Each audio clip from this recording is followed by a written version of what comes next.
Teaching से पहले मैंने वर्किंग किया है as a pharmacist as a quality controller, तो क्योंकि फाइल में आ रहे हैं, बट मुझे वो मैं सोचता था कि रिस्पेक्ट मिलेगी, वो पता नहीं, वो डाउट बनी, ऐसा हुआ था। बट जो एक रिस्पेक्ट की बात आती है, वो रिस्पेक्ट मुझे पता नहीं, तो प्रोफेशनल रिस्पेक्ट नहीं है।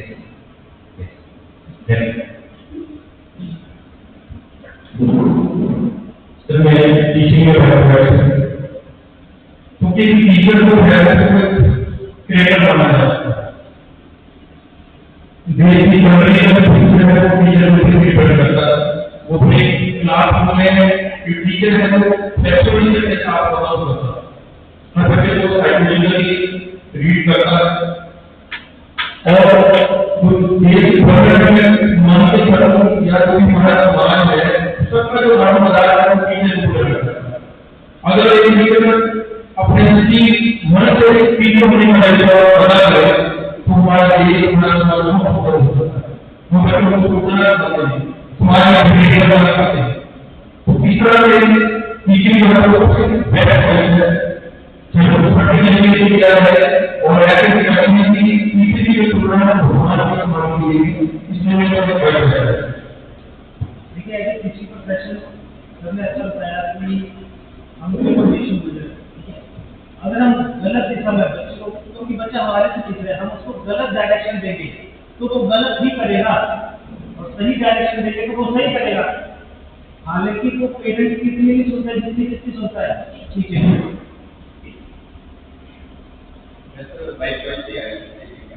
शौक था बचपन से और मेरे अकेडमी भी रखी, दूसरे पढ़ाने का शौक था और फैमिली में भी 7 टीचर है, तो मतलब उनका थोड़ा मोटिवेशन रही। और मेरे गवर्नमेंट 30 गवर्नमेंट टीचर है, अभी गवर्नमेंट 30 मतलब मैं 30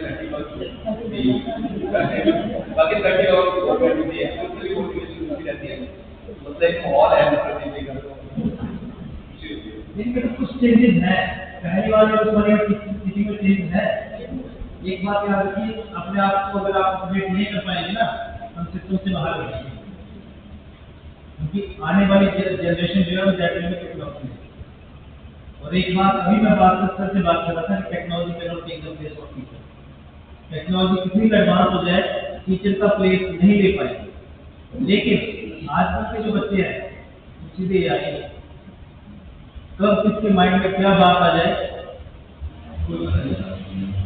और अगर हम अपडेट नहीं है तो हम सिस्टम से सीधे बात और हम ये भी नहीं बोल सकते, हम ये भी नहीं बोल सकते कि नहीं हम अपने आप को अपडेट नहीं कर पाएंगे। अरे क्यों नहीं कर पाएंगे? अपने लिए टाइम निकालना पड़ेगा, अपने लिए टाइम निकालना पड़ेगा। थोड़ा थोड़ा चीजें मैंने अभी जो बात की कि एनईपी और एनसीआर ये 2 चीजें आप लोग जरूर पढ़ें। देखने में तो आपको लग रहा है कि अपना कैलेंडर तो उन चीजों को देखिए जिसमें ये फ्रेम की होगी। पॉलिसी में आपके पास बताया स्टैंडर्ड की कहां से कब तक कहां से स्टार्टिंग हुई थी, 1979 89, ठीक है, 10-20 साल। और करिकुलम जो फ्रेम वर्क किया है वो अकॉर्डिंग टू एज, ठीक है, pre primary, primary, elementary, secondary, इनमें जो करिकुलम आपको खैर करिकुलम बहुत ही शॉर्ट कर दिया। जो सिलेबस है मैं देख रहा था, अब तो खैर 5-6 साल हो गए जो मैंने चीजें नहीं की, लेकिन अभी देख रहा हूँ। अगर अपने सब्जेक्ट की बात करूँ, मैथमेटिक्स की, आज मैथमेटिक्स के केसेस यहाँ पे होंगे, तो जब मैं टीच करता था तो एक टॉपिक आता था इंटीग्रेशन। सर इंटीग्रेशन है ना प्लस में, इंटीग्रेशन चैप्टर एक ऐसा था जो कि आगे लाइफ में बहुत काम आता और एक ही चैप्टर था वो आई थिंक इंटीग्रेशन मैथमेटिक्स में, और उस चैप्टर में अप्रोक्सीमेट 350-360 क्वेश्चन थे उसमें, सिर्फ एक चैप्टर में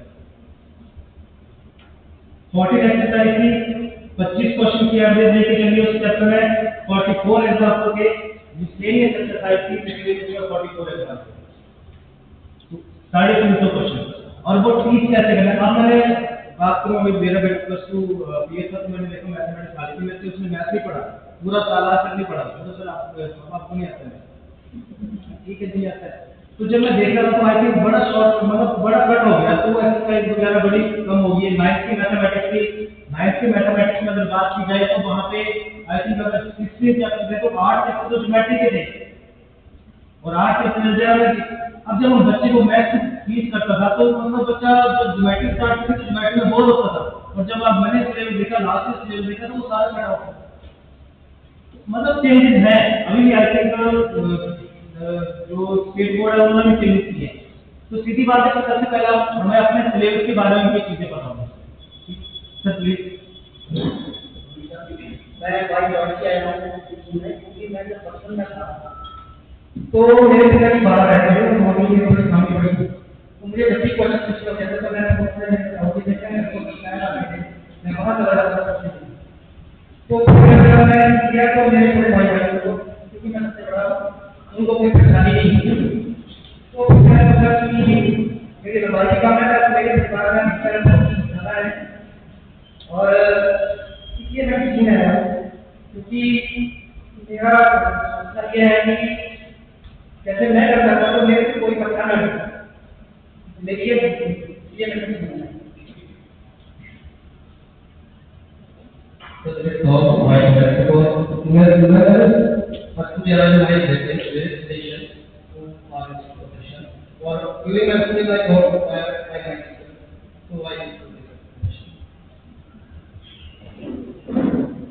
सर मैं बाइक वाइक बोल सकता हूँ, क्योंकि मेरी उम्र भी वैसे ही हम किए सर, मैम भी यहाँ पे सर ये काम किए हमने सारे यहाँ पे। तो मैंने कभी बोला कि आप लोग मेरे को एज ए पार्ट, आप भी अपना पार्ट समझ के यहाँ भी कंफर्टेबल हो गया। मेरे फादर सेफ्टी टीचर थे और उस टाइम सेफ्टी टीचर का बड़ा क्रेज होता, और अब 3 भाई रहते तो मैं उनकी भी इच्छा थी कि मेरा एक तीनों में कम से कम एक करता है वो टीचिंग प्रोफेशन में आए। तो तीनों में मैं पसंद है थोड़ा, तो मेरे को बचपन से बीएससी की तैयारी कर लिया, बहुत अच्छी जॉब है और बीएससी काम करते हैं। तो फिर धीरे धीरे मेरी वाइफ भर्ती में इंटरेस्ट करता गया और साथ में करता था इसी लाइन में। मैं अपनी बात करूं तो एज ए 2005 में मैंने बीएड की है। मैं जैसे बीएड करके आया तो स्टार्टिंग में एज ए पीटीए गवर्नमेंट के लिए में पीटीए कर लिया। मेरी एजुकेशन यहीं की छोटी है बॉयज स्कूल में कॉलेज में बीएड। तो जब मैं करके आया तो जब मैं पीटीए पे लगा तो वहाँ पे 10th क्लास गवर्नमेंट स्कूल में 10th क्लास का मेरे को मैथमेटिक्स मिला और साइंस में। मैं अपनी बात बता रहा हूँ, मैथमेटिक्स और साइंस। अच्छा मैंने तो इंग्लिश मीडियम में पढ़ा था, मैथमेटिक्स भी इंग्लिश मीडियम में पढ़ा, साइंस में इंग्लिश, वहाँ पे साइंस का टीचर था, तो मैथ्स और साइंस में तो मैं आपसे बात बताता हूँ कि मैंने बुक इशू करवाई लाइब्रेरी से, मैथमेटिक्स और साइंस मैंने दोनों हिंदी में पढ़े थे। वहाँ पे तो मैं बोलता हूँ जो जहाँ पे मैं लगा था गवर्नमेंट स्कूल में, वहाँ पे तो एक जो ड्राइंग मास्टर था, ड्राइंग टीचर थे, उसको मैथमेटिक्स का भी नॉलेज था, उसको एसएससी का भी नॉलेज था, उसको वो सारे बोर्ड क्लास उसको सारे टीचर था। लेकिन जब मैं गया तो वो मैथ्स और साइंस का आती थी। अच्छा जब मैं गया तो मेरे को डिफिकल्टी हुई, पहले मैं हिंदी में कैसे पढ़ाना, ट्रिग्नोमेट्री को त्रिकोणमिति बोलते मेरे को पता नहीं लगा कैसे क्या करना है वहाँ पे कैसे। तो मैंने वहाँ पे स्टडी किया, तो मतलब हार्डली मैंने 1 हफ्ता कंटिन्यू टच में रहा। तो 1 साल मैंने वहाँ पे टीच किया, 4.5 ईयर मैंने एज ए डीसीपी वहाँ पे कैंपस स्कूल था, में वहाँ पे काम किया। सब्जेक्ट मैंने मैथमेटिक्स की टीच किया, सारे से बड़ा था।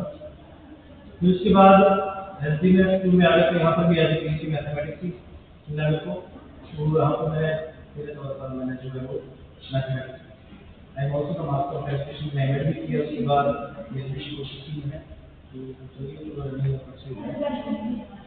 इस तरह मतलब ये कि टीचिंग के साथ एक बात मैंने टीचिंग के साथ 2 डिग्रियाँ की थी, पढ़ाने के साथ साथ मैंने 2 डिग्री मिली थी। एज एमएससी मैथमेटिक्स में 2 बार किया मैथ में, और साथ में मैंने तो पढ़ाने के साथ साथ 2 डिग्री ली थी। उसके बाद कोशिश कर रहा था, लेकिन चला है वो नहीं जैसे भी। तो चलते हैं आप थोड़ा सा टॉपिक पे, बाकी वहाँ से एक बेंच हो गया, ये डिस्कशन धीरे धीरे चलती रहेगी, ठीक है।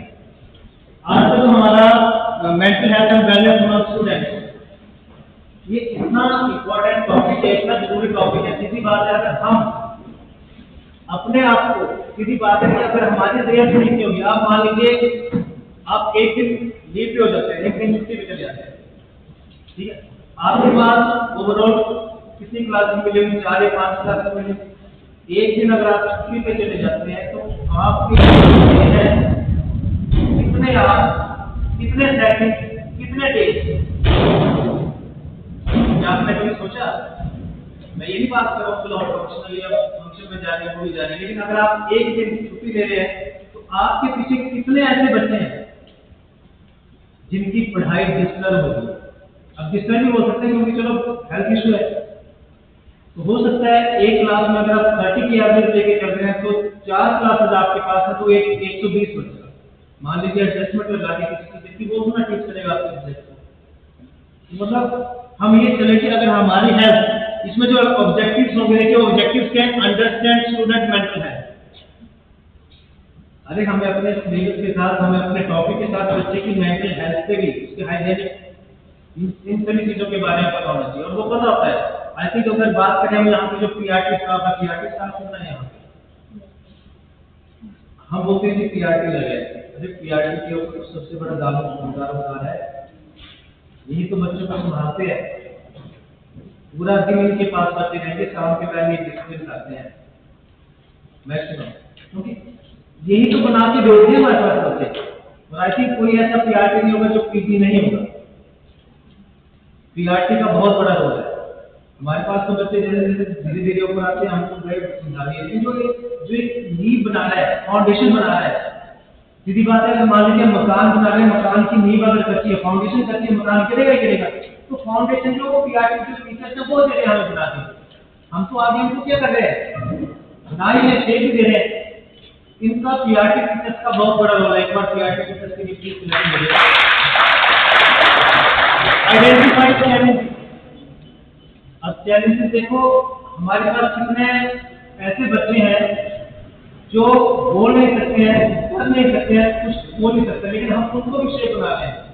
अगर आप मान लीजिए जब न्यू एडमिशन आती है, नया बच्चा आ रहा है आपके क्लास में, आपके मान लीजिए बालवाटी का बाल में नर्सरी में, तो वो 15 या 20 दिन जो ऐसा होता है कि वो रो के हाथ खराब करता है, होता है ना, उसको कैसे मैनेज करना है, मतलब वो चैलेंज ये है, उसको कैसे मैनेज करना है, उसको क्लासरूम में कैसे बिठाना है, उसको कहीं पार्क में ले जा रहे हैं, कहीं पे उसको फाइल बता रहे हैं, कहीं पे उसको पिक्चर बता रहे हैं, ठीक है। उसके बाद again learn strategies for promotion, मतलब जैसे बच्चा डेवलप हुआ, उस क्लास में आया, उस बच्चे को 15-20 दिन उसको रूटीन में आया, क्योंकि देखो पहले तो उसको बोर्ड बुला रहा है, अच्छा टीचर भी काम हो रहा है, अच्छा 15-20 दिन बाद उसको धीरे धीरे ट्रैक पे आ रहा है। जब वो ट्रैक पे आ गया तो उस चीज को हमने क्या किया, फॉलो किया और उस बच्चे को उस लेवल तक पहुंचा रहे हैं। फिर वो धीरे धीरे देखो ऐसे टीचर, पीआरटी टीचर जो है उसको इतना रोल होता है कि वो मतलब उस बच्चे को इतना करके वो पीछे नहीं छोड़ने के बाद जो नया शेप बनानी है, कोई चीज बनानी है, कैसे टीचर उसको सिखाएगा, कैसे पेंसिल पकड़ना सिखाएगा, कैसे करेगा। तो इसीलिए जो 3 साल, जो 3 क्लासेस है बालवाटिका 1, 2, 3 यानी कि नर्सरी के एलकेजी और यूकेजी, इनमें बच्चा जो रोल प्ले करता है वो बहुत बड़ा रोल होता है। उसके बाद तो बच्चा अपने आप सीख जाता है। हमारे पास चैलेंजेस आते हैं, बहुत मुश्किलें आती हैं, हमें पेरेंट्स के साथ चैलेंज लेना पड़ता है कि क्या बात है, कैसे क्या है। नेक्स्ट है बिल्ड सपोर्टिव स्कूल एनवायरनमेंट। उसके बाद एनवायरनमेंट की भी जरूरत रहता है। हमारा जो क्लासरूम है, अगर मैं अपने क्लास में जा रहा हूँ तो क्या कभी आपने ये देखा कि कभी क्लासरूम में गया, आपने अपने क्लासरूम की पिक्चर बनाई, एक पेज लेना, उस पेज के एक बार ड्रॉ करना कि आप मान लीजिए 7th क्लास में जाए, 7th क्लास में कितनी रोज है, कितने पेजेस है, कितनी विंडोज है, कि हम पहले अपने क्लासरूम की पूरी एक्यूरेट पिक्चर देखें। क्योंकि हम जब तक हम हमारे पास अपना माइंड सेट है क्लास में वो परफेक्ट नहीं है तो हम बच्चे को वो चीज नहीं दे पाते। कुछ बच्चे ज्यादा इश्यूज होते हैं पर्सनल लाइफ में। मैं एक बात डिस्कस करना चाहता हूँ। आई थिंक मैं जब स्टार्टिंग में आया तो 8th स्टैंडर्ड का बच्चा था, तो साइंस की बात थी, साइंस टीचर नहीं था तो साइंस में रीडिंग की गई, तो बच्चा वो रीड कर रहा था लेकिन वो बोल नहीं पा रहा था। मतलब जैसे मैंने रीडिंग किया तो मतलब पूरा मुंह नहीं बोल पा रहा था, धीरे धीरे पढ़े। फिर मैंने उस बच्चे को बुलाया, मैंने बात की, मतलब जैसे 8th या 9th स्टैंडर्ड पढ़ा। नेक्स्ट डे दोबारा मैंने उस बच्चे को अकेले बुलाया, उससे बात की, मैंने बोला दोबारा दो तीन लाइन उसने वही बात की। आई थिंक वो थोड़ा डिस्टर्ब था, उसके साथ कोई ऐसी बात हुई थी जो शेयर नहीं कर पा रहा था। एक बात ध्यान में रखना, जो बच्चे होते हैं वो अपनी बातें पेरेंट्स से नहीं शेयर कर पाते हैं, टीचर से जरूर शेयर करते हैं।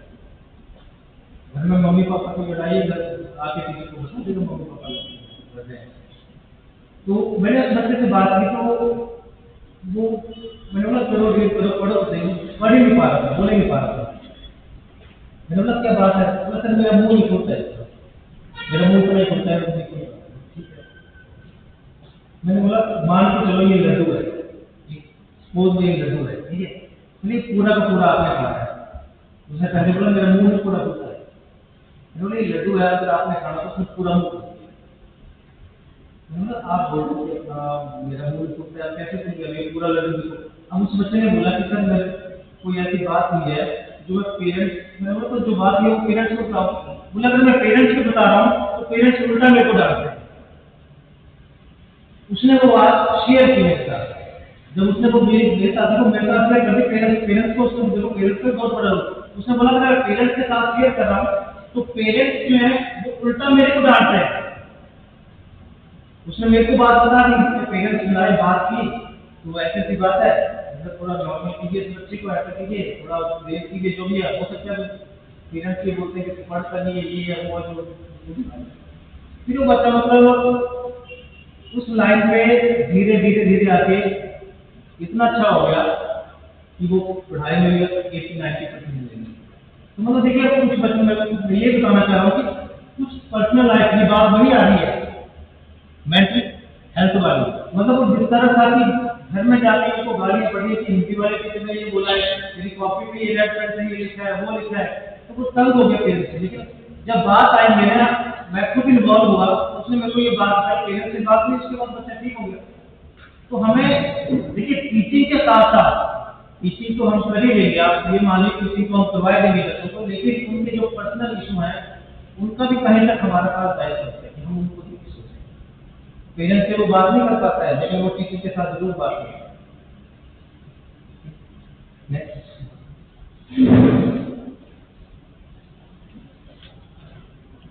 अच्छा दूसरी कोई बात करेंगे ऐड कर मैं सॉरी सर को लेकिन मैं अपना एक बड़ा एक्सपीरियंस आपको बताऊं। जहाँ मैं पहले टीच करता था क्लास के यूट्यूब चैनल 18वीं क्लास, तो वहाँ हम जितने भी टीचर थे 18वीं टीचर थे वहाँ पे, तो जो भी बच्चे थे वहाँ हर टीचर के पास 10 बच्चे दिए गए थे और हमें नाम दिया गया था मेंटर। मैंने पहली बार वो वर्ड सुना था, अब तो आम हो गया मेंटर, लेकिन मैंने उसके पहले नहीं सुना था कि क्या होता है मेंटर। एक्चुअली होता है कि हमारी वर्कशॉप है, तो उसमें मैंने सर बोल रहे हैं कि आपको टीचिंग नहीं करनी बच्चे को, आपको उसको पर्सनल टच देना है, क्योंकि वो बोर्डिंग स्कूल था, पेरेंट्स से दूर है बच्चे, तो आपने उसकी पर्सनल प्रॉब्लम, आपने उसके साथ इतना फ्रेंडली होना है कि वो आपसे कुछ भी शेयर कर सकता है।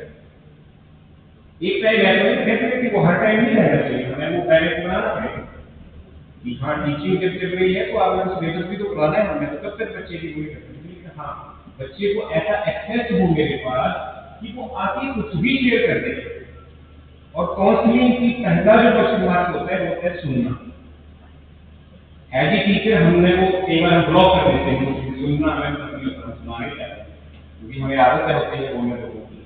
तो सुनिए, चाहे वो गलत ही बोल रहा है, बीच में रोकना ही नहीं है उस बच्चे को आपने, चाहे वो किसी भी लेक्चर में जाए कितना भी गलत बोल रहा है, अभी वो प्रॉब्लम कोई बताया सुनते रहिए देन उसको स्विचिंग करिए। हो सकता है वो कई बार कुछ बोलने का अच्छा बीच में ऐसे आए तो वो बच्चा जब भी आपसे बात करना चाहता है वो पहुंच ही नहीं पाते हैं, तो सुन लीजिए। उसको काउंसलिंग का जो काउंसलर होते हैं उनका पहला यही होता है तो चुप रहते हैं। मैंने भी हमारे वहाँ काउंसलर थे, रेगुलर टीचर आते थे, तो हम भी उनके पास जाते थे कि बताइए वो बोलते थे, उनके साथ बात करते आप बोलिए मैं बोल रही हूँ, फिर वो हमें आधा घंटा सुनते थे, पूरे कुछ नहीं बोलते, देन वो रिस्पॉन्ड करते थे, हमारी सारी बातें सुनते थे। तो डेफिनेटली सही बोल रहे हैं कि अगर हम बच्चे को समझ ही नहीं पाएंगे कि वो क्या चाहता है तो वेरी डिफिकल्ट हो जाता है। तो मेंटली बहुत जरूरी है, तो हमें 10-10 बच्चे दिए जाते थे, हमारे पास प्रॉपर एक फाइल होती है, उस बच्चे के इंटरेस्ट क्या है, वो म्यूजिक सुन सकता है, वो खेलना चाहता है, तो क्या उसके इंटरेस्ट है, पूरी हमारे पास एक बच्चे अभी भी है मेरे पास, जो प्रोफाइल बनी थी बच्चे की वो अभी भी है कि उस बच्चे के क्या क्या उसके इंटरेस्ट थे, क्या क्या उसकी वीकनेसेस थी, क्या क्या उसकी स्ट्रेंथ थी। क्योंकि अगर बच्चे में कहीं अगर आप चाहते हैं कि बच्चा हिंदी में जाए, बच्चा कहीं ऑफिशियल क्लास में अगर ऊपर जाना है तो हर किसी को, हमें भी एक होती है स्ट्रेंथ, दूसरी होती है वीकनेस। अगर मुझे मेरी स्ट्रेंथ और वीकनेस पता है तो मुझे कोई नहीं रोक, लेकिन अगर मुझे पता ही नहीं है मेरे बारे में तो वो बच्चे आते हैं रोकता है सब कुछ कि मुझे बोलना नहीं आता है, मैं पब्लिक स्पीकिंग फेयर है, मैं स्टेज पे नहीं जा सकता हूँ, तो फिर आप लोग उसको प्लेटफॉर्म में बैठे थे कभी क्लास में जा सकते हैं। तो मुझे लगता है कि ये सारी चीजें अंडरस्टैंड करना जो अभी सर ने इससे पहले भी बोला, हम हमेशा ही डिस्कस करते हैं वर्कशॉप में कि आजकल टीचिंग से ज्यादा जो जरूरत है वो किसकी हो गई है, मेंटर। क्योंकि बच्चा 360 डिग्री सीखता है, उसके पास मोबाइल है, हम चाहे बोल रहे हैं उसको कि नहीं देना है, लेकिन आज आपकी 9th और हर बच्चा कोई कोचिंग क्लासेस ज्वाइन करती होती है उसमें होगा, वो फोन पे नहीं है, वो हर जगह है, नॉलेज मिल रहा है, लेकिन उस नॉलेज को वहाँ भी सेक्शन से कैसे करना है, लगा वो इंस्टाग्राम पे लगा रहेगा, वो क्या वहाँ के कंटेंट क्या देख रहा है, तो वो हमारी ड्यूटी रह जाती है। सर ने बोला कि हम रिप्लेस नहीं कर सकते हैं डेफिनेटली एआई कंप्यूटर साइंस का टीचर को नहीं कर सकते, मैं इस बात पे नहीं कर सकते कंप्यूटर। मैं बोलूँ कि मैं घर पे रहूँगा, मैं पढ़ लूँगा तो वो बहुत बड़ा कंप्यूटर होगा, कंप्यूटर से नहीं पढ़ा जाता। लेकिन हमें अपने आप को कंप्यूटर के साथ वो अपडेट करना पड़ेगा, हमें लेटेस्ट टेक्नोलॉजी के साथ चलना पड़ेगा। स्मार्ट पैनल जैसे आने वाले थोड़े ही सालों में ये गवर्नमेंट स्कूलों में भी हो जाएगी, तो इसको कैसे यूज करना है अच्छे से। ये ब्लैक बोर्ड मतलब बन के ना रह जाए, जैसे ग्रीन बोर्ड बन के ना रह जाए, टेक्नो सेवी होना बहुत जरूरी होता है। बीच में अपने कंटेंट डालने की, मुझे तो ऑनलाइन पढ़ा रही है वो स्मार्ट है और कुछ नहीं, हमारे बात तो इसी को यूज करके ऑनलाइन वो बहुत कुछ कर सकते हैं। सॉरी सर, यहाँ पे आइए। नहीं ठीक। अच्छा, नेक्स्ट फ्रेंड्स टीचिंग प्रोफेशन बीच में थोड़ा सा बैठा ना, कंटिन्यू करना 5 से 6 साल। मैं तो बीच में देखो आपको स्टोरियां सुनाता रहूँगा, ठीक है, थोड़ी स्टोरियां सुनाता रहूँगा। थोड़ा खासकर थोड़ा मैथमेटिक्स के रिलेटेड मैथ्स के जो टीचर है, थोड़ी गलती हो जाए तो थोड़ा मतलब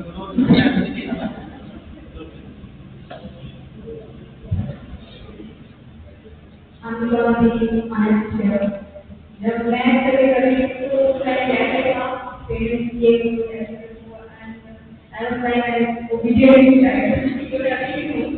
तो कोई क्वेश्चन मार्क हो रही था क्यों, तो जब करके गए तो पास हुआ और वो जो वाइट चार्ट था वो कन्वर्ट हो गया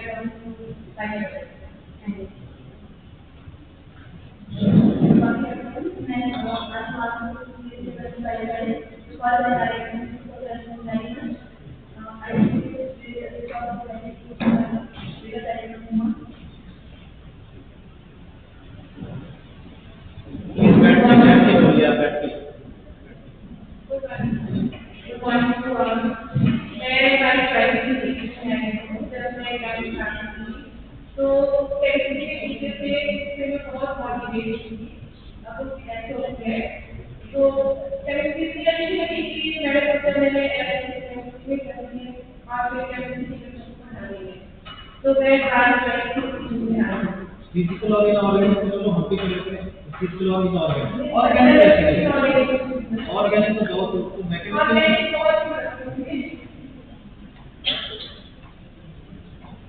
बैठ के बोलिए प्लीज। मैं अगर वही बात करूँ तो तीनों की फैमिली में यही बोला जाता है कि टीचिंग बहुत है, टाइम से जाओ, टाइम से जाओ, पूरा टाइम आपको संडे को बुला रहे हैं। टाइम पे हम छोटे बच्चे थे और हमारे बड़े थे तो ऊपर से ये कुछ नहीं था कि कैसा हो गया और संडे को बुला रहे हैं उस टाइम लगना था। और जब हम बोले तो मतलब बीएससी टीचर का प्राइवेट नहीं होता था, वो बोलते कि बीएससी मास्टर है, तो पेरेंट्स की डिमांड में मुझे कहा कि लड़की को थोड़े प्रोफेशन में जाना चाहिए। बाकी माइग्रेट भी समझना और आपकी बीए बहुत जरूरी है, शादी होती है तो ये करना जरूरी है इंजीनियरिंग और वो सारा प्रैक्टिकल फील्ड में वो सारा क्वालिटी नहीं है। अभी तो कभी नहीं आता है कि हाँ हम कॉपी कर सकते हैं, तो होता ही नहीं है टाइम में होता है कि नहीं जाना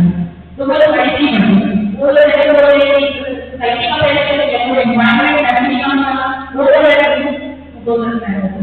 मेरी टीचिंग प्रोफेशन में आगे तो शादी भी होगी। अच्छा देखिए, मैं आपको बात बताता हूँ। टीचर का role teacher as educator society में कम्युनिटी की तरह राजस्थान की कहानी है, शायद आप लोगों को सुनी भी होगी। एक बुजुर्ग था, उसके 3 बेटे थे, ठीक है? तो वो बीमार हो गया और वो बेड पे हो गया, ठीक है? 3 बेटे थे, बुजुर्ग था, राजस्थान की कहानी है। और उसके पास थे 17 कैमल, 17 कैमल, ठीक है? 17 ऊँट थे उसके पास, ठीक है?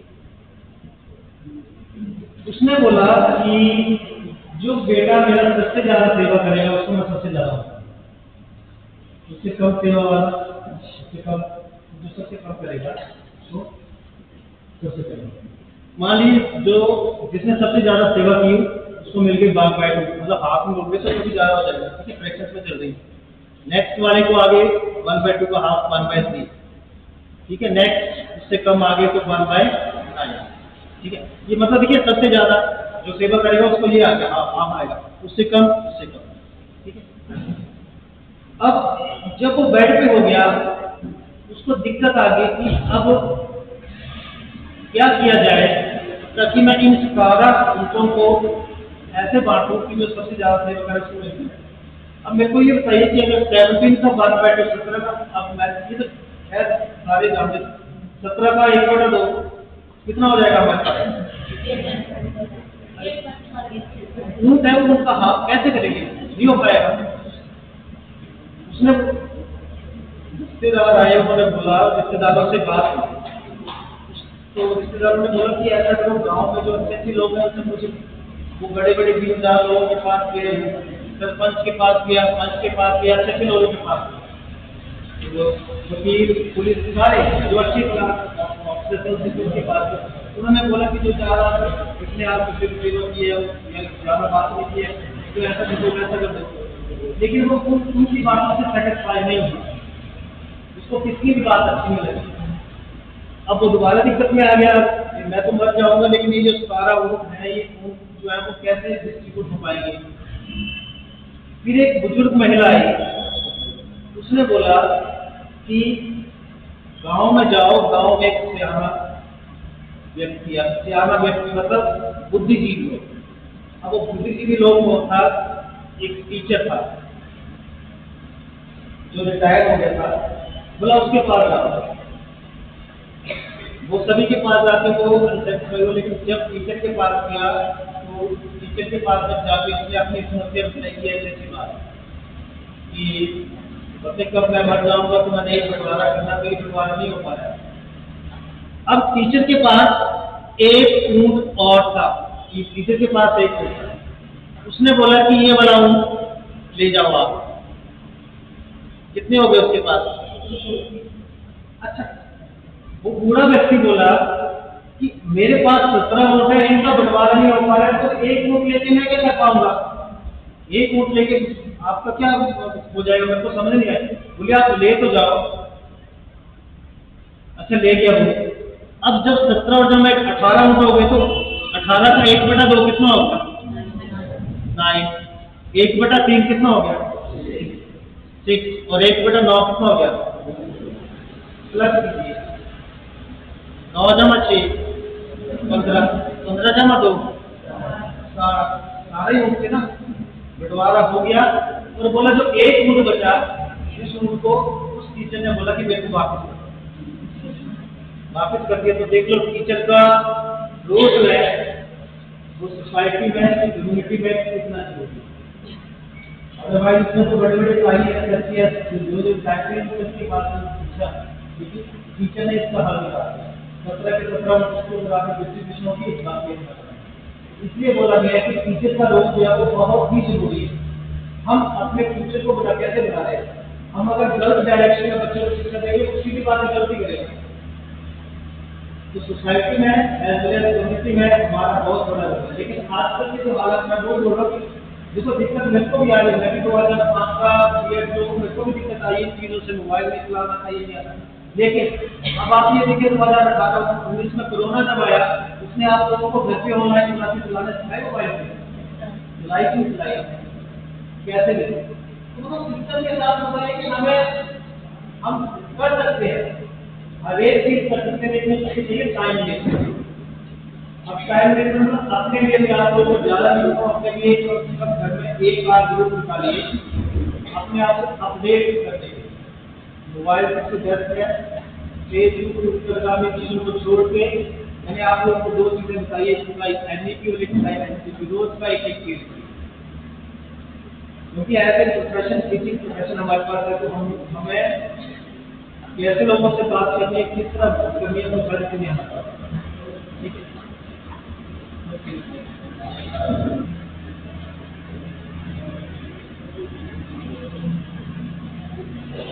अब चलते हैं टॉपिक पे,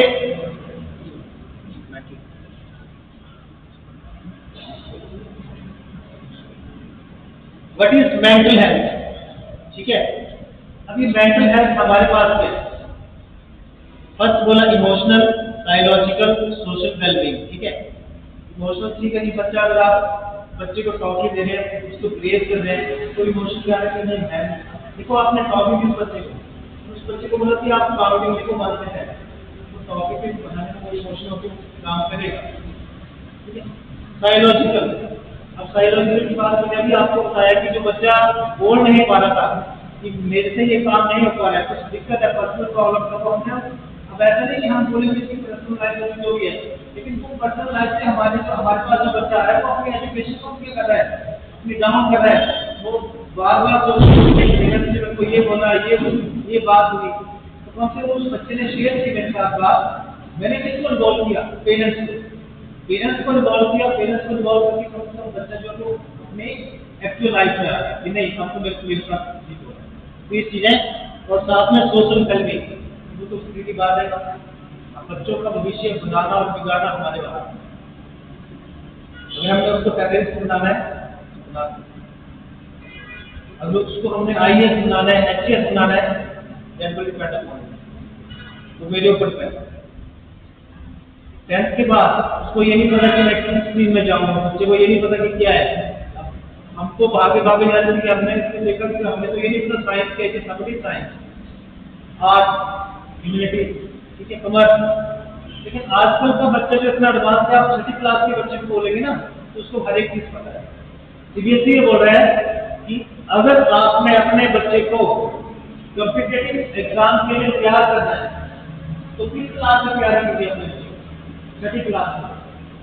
6th क्लास से अपने बच्चे को तैयार कर दीजिए। आपके पास जो क्वेश्चन पेपर का लेवल है, 10th का जो लेवल है, वो लेवल जो को 6th क्लास में जाना शुरू कीजिए। हाँ, दिक्कत आएगी, एक साल आपको दिक्कत आएगी, बच्चे को दिक्कत आएगी, पेरेंट्स से आप लोगों की बातें शुरू हो जाएंगी, लेकिन कम से कम आपका 10th तक तो क्या हो जाएगा। 6th में आया, 7th में आया, 8th में आया, 9वीं में आया, जो 10th में जो आपको रिजल्ट देगा वो 6th क्लास का बच्चे कैसा रिजल्ट देगा। लेकिन स्टार्टिंग में दिक्कत हुई, पेरेंट्स की मदद हुई। आज तो सबसे बेस्ट चला कि देखो इसमें भी वही बात आई कि केस बेस्ड क्वेश्चन आ रहे हैं, आ जाना केस बेस्ड क्वेश्चन।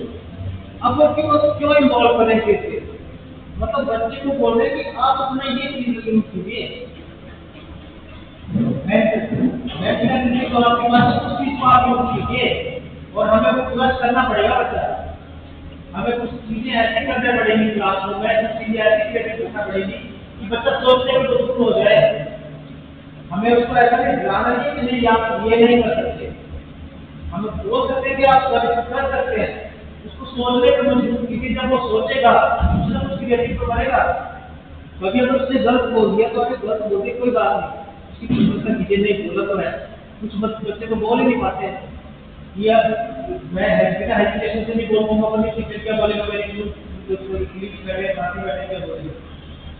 लेकिन हो सकता है कि आपने अपनी क्लास में कभी ये देखा कि मान लीजिए कभी किसी को, जब आप क्लास में पूछते थे आप ये टॉपिक हो गया, ये पेज हमने कर लिया, किसी को कोई डाउट तो बताइए। हार्डली एक या दो बच्चे होते हैं जो एडवांस होते हैं, वो पूछ लेते हैं, अदरवाइज कोई नहीं पूछता है। अब उसके लिए हमें बच्चों के बीच में जाना पड़ेगा। हालांकि एक बच्चा जो पूछ रहा है, उसने जो अपना डाउट पूछा, हो सकता है वो डाउट जो 20 बच्चों को भी पता हो, लेकिन कुछ एक बंदे की वजह से वो 20 बच्चे जो है वो उसमें इन्वॉल्व हो गए। लेकिन वही एजुकेशन आजकल का जो माहौल है, हमें बच्चे को एडवांस में ले जाना है। एडवांस मोबाइल फोन, अरे मोबाइल फोन से दूर रखिए, ठीक है, वो तो दूर रखिए, लेकिन अगर मोबाइल फोन देना तो अपने सामने दीजिए, बच्चे को चेकअप रखिए कि नहीं बच्चे क्या देख रहे हैं। क्योंकि अगर अच्छी चीजें भी है, फायदेमंद भी है, तो नुकसान वाली चीजें भी है। मोबाइल ऐसा नहीं कि मोबाइल फोन में वो डिस्कशन कर रहे, नहीं, घर में बैठे बैठे जो है वो आजकल का कुछ सिस्टम ऐसा है कि जो बीटेक है घर बैठे काम कर रहे हैं, वर्क फ्रॉम होम, ठीक है। तो वहाँ भी सिस्टम है ना कि हमें निगरानी रखनी पड़ेगी बच्चों के ऊपर, मत कीजिए कि नहीं। आजकल के बच्चों का रूटीन चेकअप भी जरूरी है। हम में से कितने ऐसे लोग हैं जो अपना मेडिकल चेकअप साल में एक बार करते हैं? टाइम ही नहीं है, सब करवाएंगे, जब बाद में दिक्कत आ जाती है जी। बात इसी की चली है, सीधी बात है। अगर कोई बोला कि अगर हम ठीक होंगे तो भी हम लोग बीमार हो गए, मैं बीमार हो गया, मैंने अभी बताया कि अगर मैं बीमार हो गया, हॉस्पिटलाइज हो गया, 10 दिन के लिए मेरे को रेस्ट की लिखी गई, 10 दिन में मेरे कितने ऐसे बच्चे जो सफर करेंगे। मेरे पास 4 क्लास, 1 लाख रुपये बच्चे की 4 क्लास की आगे जाएगी, 120 बच्चे मेरे किस्मत से जाएगा। अपना साल में साल तो बड़ा दूर है, लेकिन विद इन 6 मंथ रूटीन क्या आपने कैसे करें, क्योंकि आजकल के जो सिस्टम है, आजकल के जो हालात है, वो पता नहीं लग रहा है क्या बात। तो विद इन 6 मंथ में कम से कम अपना रूटीन क्या जरूर करें। हम तो लास्ट में करवाते थे, गले में जुकाम हो गया, दर्द हो गया, तब जाके हॉस्पिटलाइज। हमारे पास खुद के लिए टाइम नहीं है। मैंने अभी बात की कि हम जब सुबह उठते हैं तो मॉर्निंग में कितने लोग हैं आपके सेहत का ध्यान रखते हैं। जरूरी नहीं है मॉर्निंग में, मेरे को भी सुबह टाइम नहीं होता है। मेरे को सुबह 7:30 बजे स्कूल पहुँचना होता है, रात में बेटा होती है, बेटी भी होती है, फिर जो बेटा निकल गया बेटी के साथ ले जाना पड़ता है। मैं मेरी जॉब में आती है, ठीक है, तो हमारे 3-4 दिन में सुबह 5 बजे उठना पड़ता है, तो सुबह टाइम नहीं है। लेकिन शाम के टाइम तो मेरे कुछ है, मैं कुछ नहीं करता हूँ, 6 बजे अपने लैपटॉप पे चले जाता हूँ, वहाँ पे मॉर्निंग का रूटीन है वो इवनिंग में। सबसे बेस्ट है एक्सरसाइज। अरे पैदल चलिए, पैदल वो वहाँ पे चलिए, पर वही बात है कि टाइम नहीं निकल पाएगा, वो टाइम निकालना ही मुश्किल है। उसके लिए देखिए मैं वही बात बोल रहा हूँ कि जैसे आप लोगों ने यहाँ पे टाइम निकाला, वैसे ही अपने लिए घर पे टाइम जरूर निकालें जब भी टाइम निकालें। क्योंकि अगर हम ठीक होंगे तो हमारा जो पर्सनल लाइफ है वो भी ठीक होगी, घर में भी ठीक होंगे, प्रोफेशनल लाइफ भी ठीक होगी। दूसरी बात, पर्सनल को प्रोफेशनल के साथ कभी मत जोड़ो। जब आप एक बार स्कूल का गेट एंटर कर गए, पर्सनल को छोड़ देंगे, पर्सनल लाइफ छोड़ देंगे, प्रोफेशनल लाइफ में आ गए। सिर्फ आपकी लाइफ जो है, आपका काम जो 6-7 घंटे का काम है, बच्चों बच्चों वहाँ भी पर्सनल लाइफ छोड़ देंगे। गेट के बाहर किसी की पर्सनल लाइफ प्रोफेशनल को छोड़ दी, प्रोफेशनल चलो कोई है ये तो जैसे कोशिश पड़ेगी। तो ये दो जो पर्सनल और प्रोफेशनल है बहुत जरूरी है। प्रोफेशनल जब गेट के अंदर आ गए तो 6-7 घंटे सिर्फ बच्चों के लिए है हमारे, जो हमारी क्लास में जहाँ पे वो बच्चों के लिए बात है। ये दो है तो दोनों ना बहुत जरूरी है। तो ये आगे नहीं हमारे पास हाथ पास इमोशनल, साइकोलॉजिकल, सोशल वेलबींग। आप उसके बाद है थिंकिंग, फीलिंग एक्टिविटी भी देखिए जी। बच्चा सोच भी रहा है, अब वो सोच रहे हैं तो उसको हम मजबूत तो करें। अगर हमने एक लाइन में आपके पास 10 वर्ड्स हैं और 10 वर्ड अगर आप एक वर्ड का मीनिंग भी निकालें तो उसके 100 मीनिंग होते हैं। तो उस बच्चे को सोचिए कि आप आज हमने ये 4 लाइन पढ़ी, इन 4 लाइन से जैसे you will frame 2 question frame करके लाओ। बच्चा कोशिश करेगा, ठीक है, लेकिन अगर वो फ्रेम का क्वेश्चन बोला, सॉल्यूशन की बात नहीं है। आपने साइंस सोशल साइंस को दिए, एक पेज रीड कर लिया, इस पेज में फिर वहाँ बच्चे को बोले कि आप ऐसा कीजिए कि आप 2 क्वेश्चन फ्रेम करके लाओ। फ्रेम करके जब लाएगा तो एक बार चेकअप कीजिए कि बच्चे ने सही गलत ही किया, लेकिन कोशिश तो उसने की। लेकिन आजकल में ये हालात ऐसे हैं कि मान लीजिए हमने एक पेज दे दिया, उसमें बोला फ्रेम करके वो पेरेंट्स की हेल्प, देखो पेरेंट्स की हेल्प ले रहे हैं, जब कुछ पेरेंट्स कुछ एजुकेटेड है बच्चों को इन्वॉल्व हो जा रहे हैं, कुछ अनएजुकेटेड है जो समझ नहीं पा रहे हैं, फिर वो क्या करते हैं कि बच्चों को बोलते हैं कि मोबाइल फोन यूज करें। बच्चा जो थोड़ा एडवांस है उसकी फोटो खींच लेगा, फोटो से क्वेश्चन तो बात करना है तो इसमें बिल्कुल ठीक होगा। लेकिन मेरे को तो इतना पता होगा कि बच्चे का लेवल ये है ही नहीं। मेरे को पता है आपने बताया कि बच्चे क्वेश्चन ही बनाता है। हाँ, टूटा क्वेश्चन इसने बनाया है, गलत है, वो मेरे को पता है। तो वहाँ से पकड़ में आगे की है। जब बात होती है लोग की बात होती है पेरेंट्स बोलते हैं कि हमें तो पता ही नहीं, हम नहीं करवा सकते हैं, चलो कोई बात नहीं, आप नहीं करवा सकते हैं। लेकिन बच्चे को मोबाइल से क्यों दे रहे हैं, दोनों बच्चा मानता है। इस चीज़ को हमने थोड़ा सा इग्नोर भी करना है, मतलब छोड़ना भी पड़ेगा। चलो मोबाइल को आप यूज करो, जब उसने क्वेश्चन फ्रेम करके लाए तभी आदत जरूर डालिए।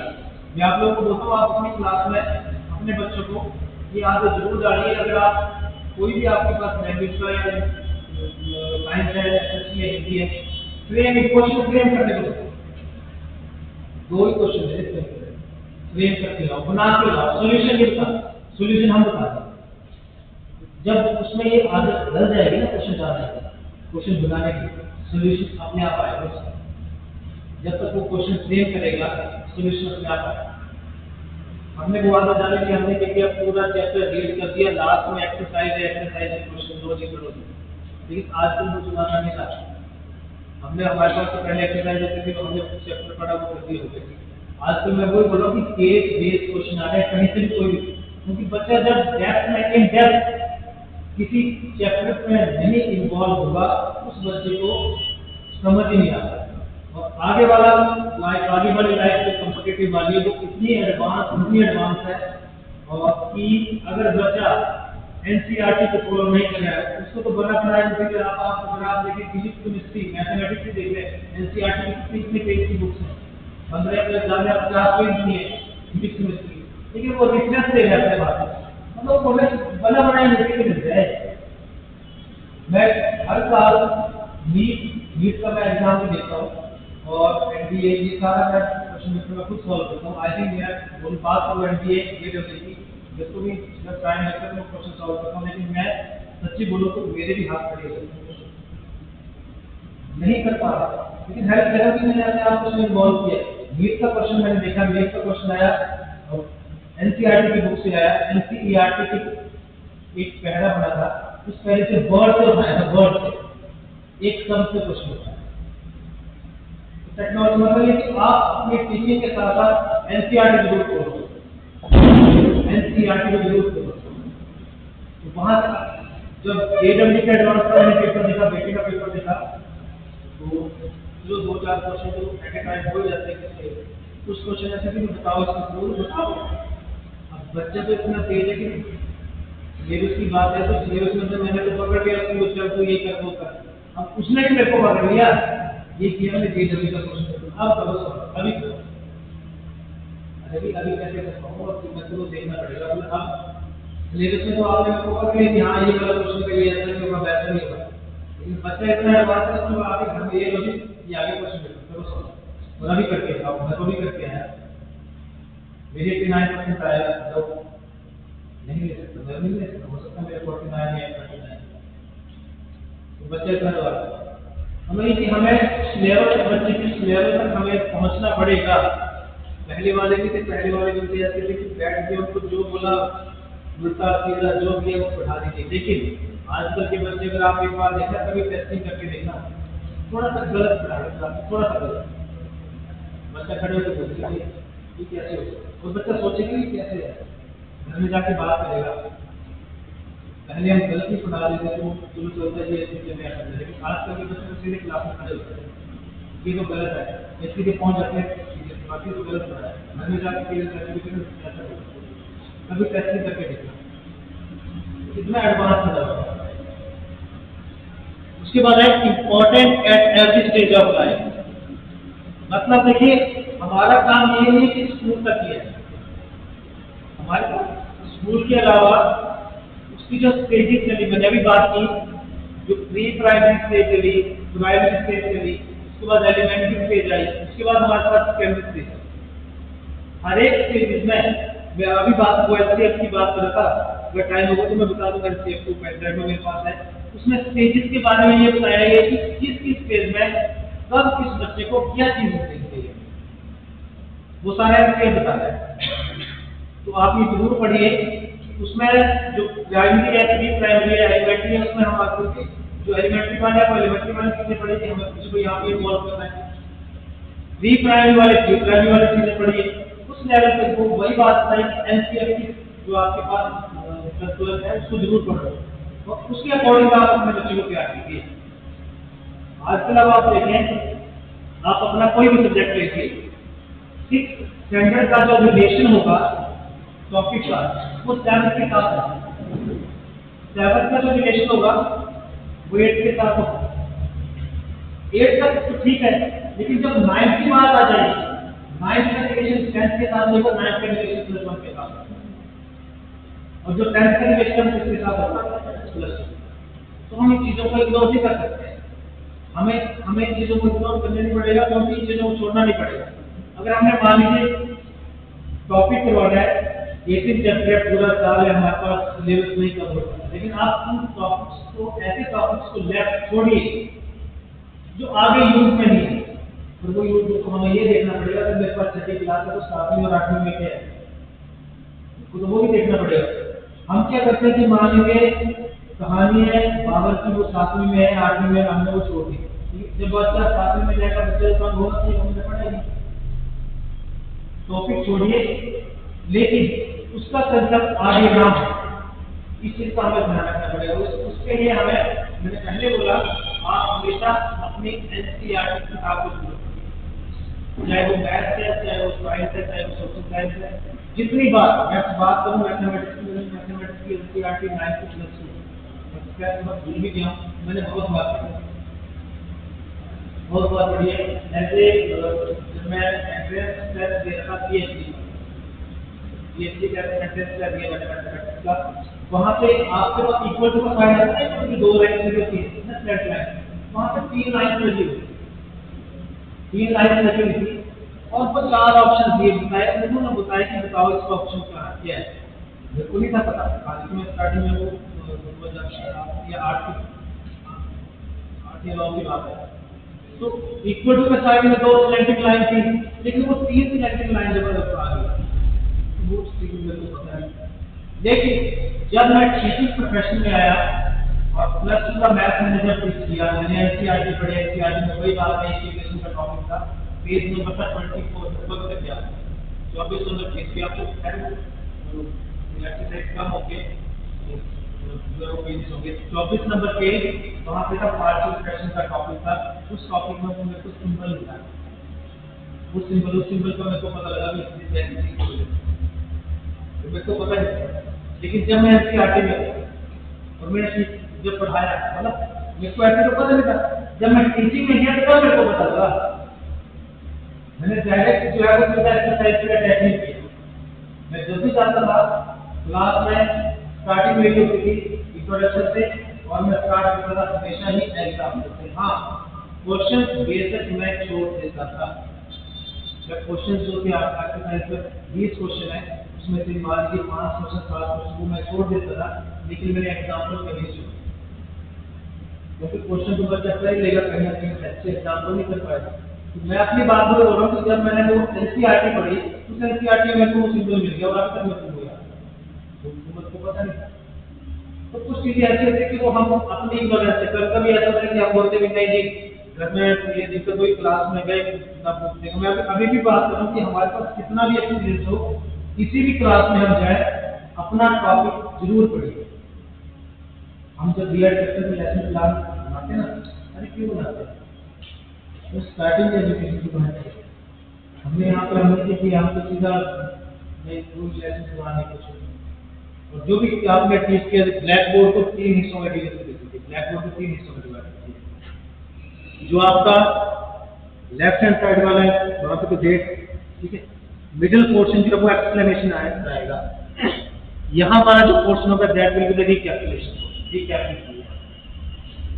आज आपने जो काम किया, आज आपने जो भी चीज पढ़ाई, नेक्स्ट डे 2 या 3 मिनट के लिए यहाँ पे लाइन लगा के रिकैप लिखिए, रिकैप्चुलेशन, मतलब लाइन लगा दीजिए क्या क्या किया है, रिपोर्ट वन पार्टिसिपेशन जो भी वो लिख दीजिए और बच्चे को बता दीजिए कि कल हमने ये काम किया था।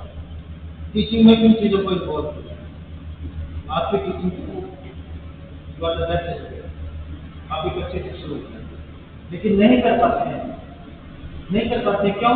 अरे 35-40 मिनट में मैंने तो अपना क्वेश्चन भी तो करना है, मैंने अपना सिलेबस भी तो करना है। अरे भाई मैं ज़्यादा टाइम नहीं बोल रहा हूँ, मैं तो ब्लैक बोर्ड को 3 हिस्सों में बनाया, सिर्फ रिकैप की बात कर रहा हूँ। रिकैप जो पिछले दिन पढ़ाया, क्वेश्चन तो ना करने हैं, उसके सिर्फ टॉपिक ही लिखने हैं कि ये एक्सरसाइज थी, इतने क्वेश्चन किए, और उसके बाद एक बार डाउट से पूछ लीजिएगा कि इसको कल में जो काम था वो काफी नहीं हुआ, वो बता देंगे, दिक्कत है। ये टेक्निक थोड़ी चीजें फॉलो कर कीजिए, आपकी टीचिंग की परफेक्ट हो जाएगी। नेक्स्ट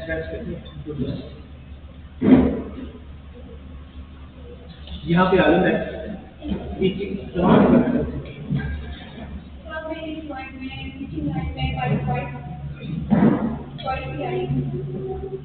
छाती के बाद मैंने बीए की, तो फिर उस टाइम में ऐसा पता हुआ क्या समाज की वो किसी लाइन में आना पड़ा।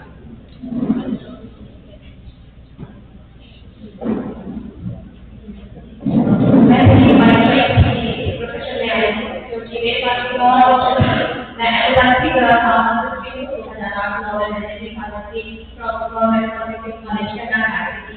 तो मेरे पास ऑप्शन थी। लेकिन मेरे लोअर पोस्ट ग्रेजुएशन की रियलाइज किया मुझे, मतलब पहले पढ़ना अच्छा लगता था, फिर पढ़ने का अपना शौक मतलब पढ़ने का भी हो गया, तो बहुत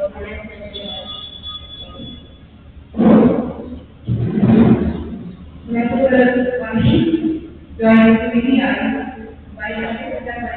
मैंने कहा मैं ये पढ़ाना चाहती हूँ, तो कॉलेज में पढ़ने और प्रैक्टिकल वहाँ के प्रिंसिपल ने उन्होंने बहुत प्रेरित किया कि जब वो एक हमारे बनने को मतलब पूरे बैकग्राउंड में लाइफ में कोई नहीं है, तो बस पहले उनकी छोटी मात्रा दे देते हैं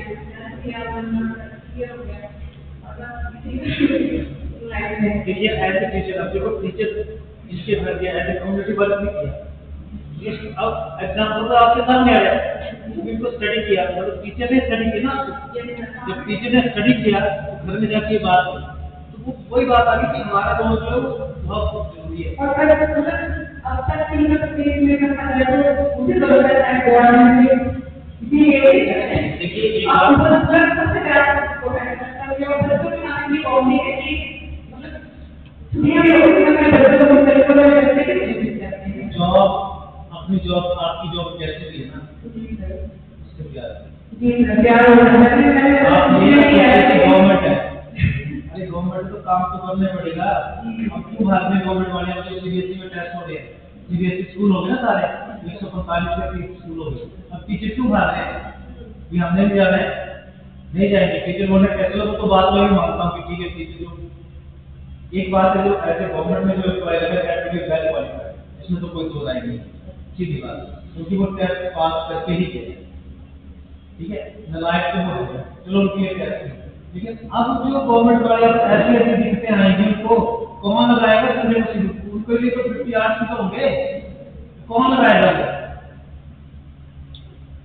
वो भागेंगे, वो पॉलिटिकली जो होंगे, राजनीतिक नेता बने हुए, वो अपने आप पीछे आएंगे। इसलिए मतलब ये कि अपने जो आपको जॉब भेदभाव करें, अगर आप कमाने वाले हैं तो प्राइवेट सेक्टर में पैसा इसमें पैसा है।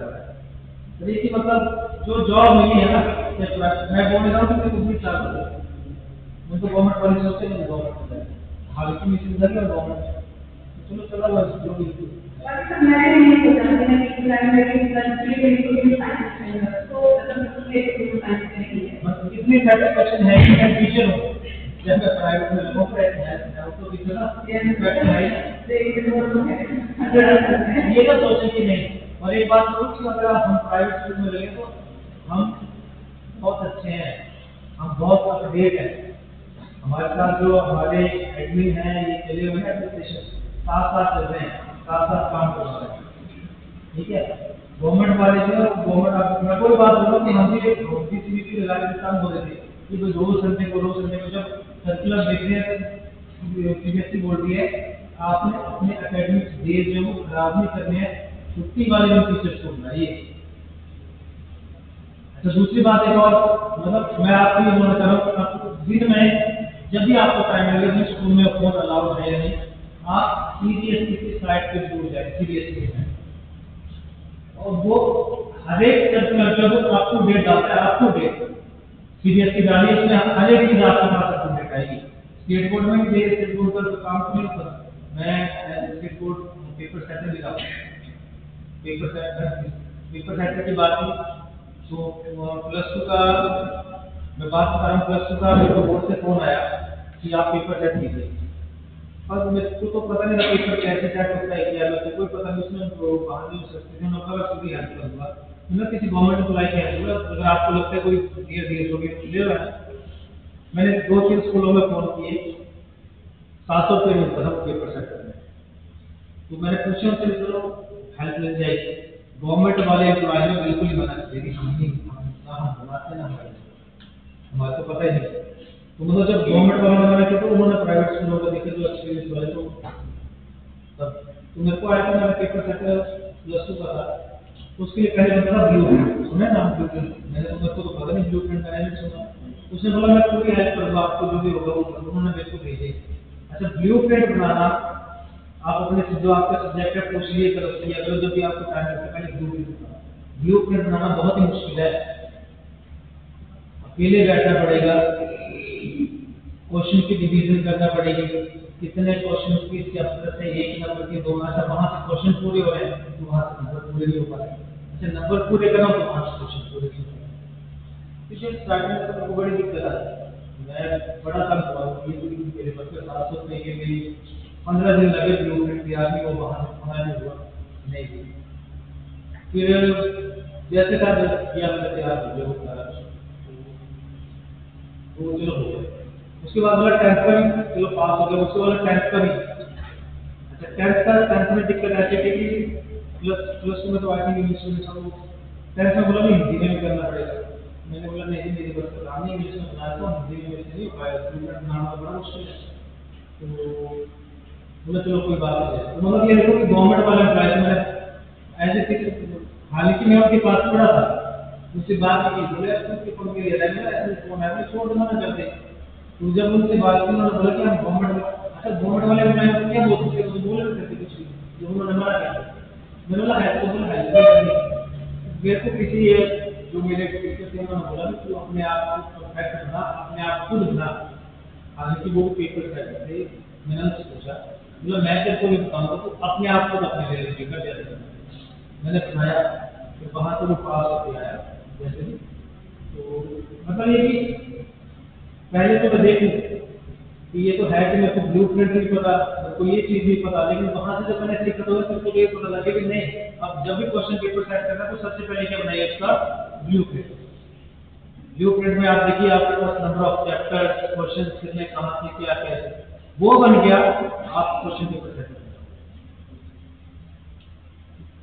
इस तरह से मतलब ये कि हमें अगर हम किसी काम से भागे दिक्कत आएगी आए अब जैसे बात आ रही है कि गवर्नमेंट वाले लोग बात कर रहे हैं उनके लिए एक टेस्ट करता हुआ तो चलो वो तो बात मानते हैं गलत है जहाँ तक लेकिन वो भाग क्यों नहीं है उन्हीं चीजों से भाग रहे हैं जब आर्ट्स पूरे नहीं होंगे तो आर्ट्स तो सीधी बात है वैसे में जाता है डाटा तो आर्ट्स नहीं पूरे होते चलो जैसा भी है तो है तो इस मतलब दूसरी बात है कि सीएससी में जाने के लिए टीचर को अपडेट होना पड़ेगा गवर्नमेंट वाले अगर क्लास में जाएंगे तो पढ़ के जाना पड़ेगा सीरियसली मैंने तो ऐसा 10th में अभी 10th प्लस 2 का बोर्ड का एग्जाम है तो मुझे नहीं करवा दो ये एक नंबर के आ गए नहीं एक नंबर का क्वेश्चन निकालो वो टीचरों को याद इतना पता होता है टीचर को कि ये प्रश्न जो है इस पार्ट से इसलिए प्रश्न बने लेकिन सीरियसली में जो एमसीक्यू होते हैं वो ही नहीं मिल पाते हैं